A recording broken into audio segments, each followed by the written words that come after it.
Joey Clark. Welcome back. Had a lot of fun today so far. I'm really feeling the Christmas spirit this year, Eddie. Yeah? Absolutely.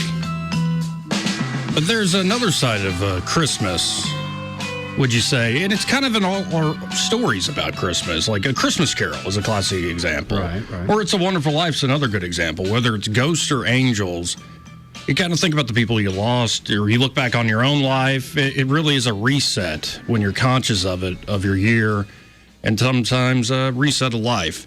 Yeah. And I want to share something now. I wrote it for 1819 News. It's out today. You can read this for yourself at 1819 News. The title of it is Grown Men Don't Cry on Christmas. So be a grown man if you're out there listening and don't cry. But this actually happened to me. This is based on a true story. And it took me a few years to really process what the heck happened. But this did happen. Usually when people say goodbye, they don't actually mean it. Most of the world's farewells are like that. Matter of courtesy, born of habit. Goodbyes that at best carry the hope of until we meet again, my friend. These everyday goodbyes are forgotten easily, if remembered at all. They're like trying to recall what you had for breakfast the Monday before last. Did I have the bacon and cinnamon rolls? Or was it the oatmeal with the brown sugar crumbles? Maybe eggs? Such little things aren't important enough to be remembered in the first place. They're just the stuff of the moment. Yet sometimes little things can grow in weight and size, so much so they seem to reside outside space and time. Sometimes even a little thing like a simple long-lost goodbye can stick in the mind for a lifetime. Some goodbyes, after all, have no farewells to follow. Some goodbyes, indeed, are truly final. Those are the types you never forget, even if you try. Some ghosts never stop haunting you. Yet you may try to forget, out of pain, out of guilt, out of carelessness, cowardice, corruption, pity, worry, and woe. You may try.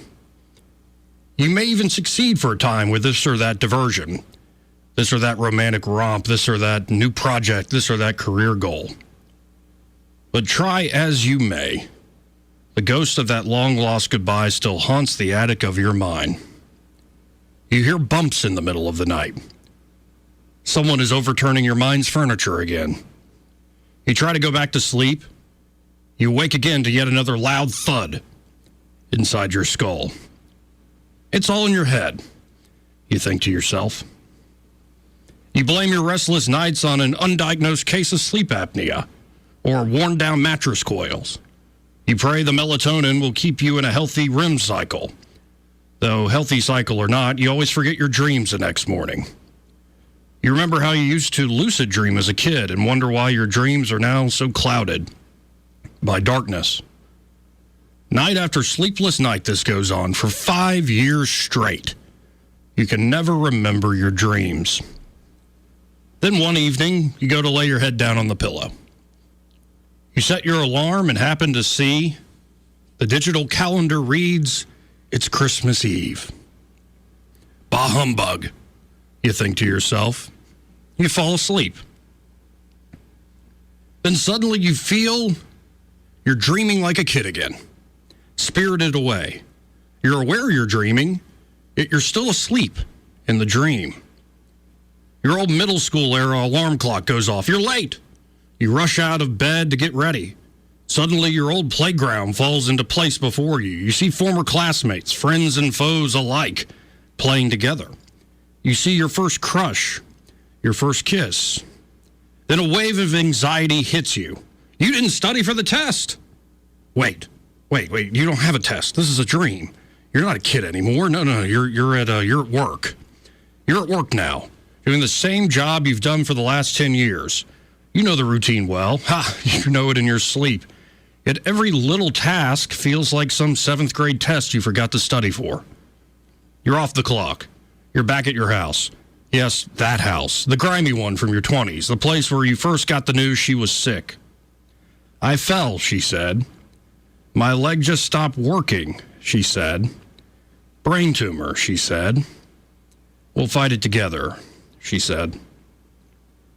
Inside the house, you see a rogues gallery of old roommates, drinking buddies, and past flings. They're having a party, but they're acting like you're not even there. Like they can't see you at all. Like you don't exist. You leave. You hop in your car. Suddenly you realize you're in the back seat and no one is behind the wheel. Yet the car keeps accelerating faster and faster. You're going to crash right before impact. It all goes black. You open your eyes with a jolt. You're not in your bedroom. You're still dreaming. And it all feels so vivid. So real. More real than real. Hyper real. Numinous even. So quiet. So peaceful too. A serene, far green country under a swift sunrise. You suddenly feel like a child again, as a familiar hand falls on your shoulder. You turn to see her ghost. She's shimmering, eternally beautiful, no longer draped in the pain and suffering. The pain and suffering, not how she was at the end, when her own body had turned against her and stolen her mind before anyone could fully grasp the fact. Truth is, you never had the chance to say a proper last goodbye. She was gone before you knew it. Gone in bits and pieces, day by day. But there she is now, put together and realer than real in that silent land, right in front of you. You try to speak. You can't. Only tears fall from your face. She pulls you close. It's going to be okay, son. It's going to be okay, she says softly. I am with you always by your side. You wake up, back to reality, back to earth, back to your old sunken mattress and the hodgepodge of failed sleep aids on the nightstand. You look down at your phone through a gunky veil of tears and snot. The screen says 6:30 a.m., December 25th. Damn it, get it together, you sniffle to yourself, wiping your eyes and nose with the back of your hand. Grown men don't cry on Christmas. Sometimes the goodbyes you most want to forget are the only ones worth remembering.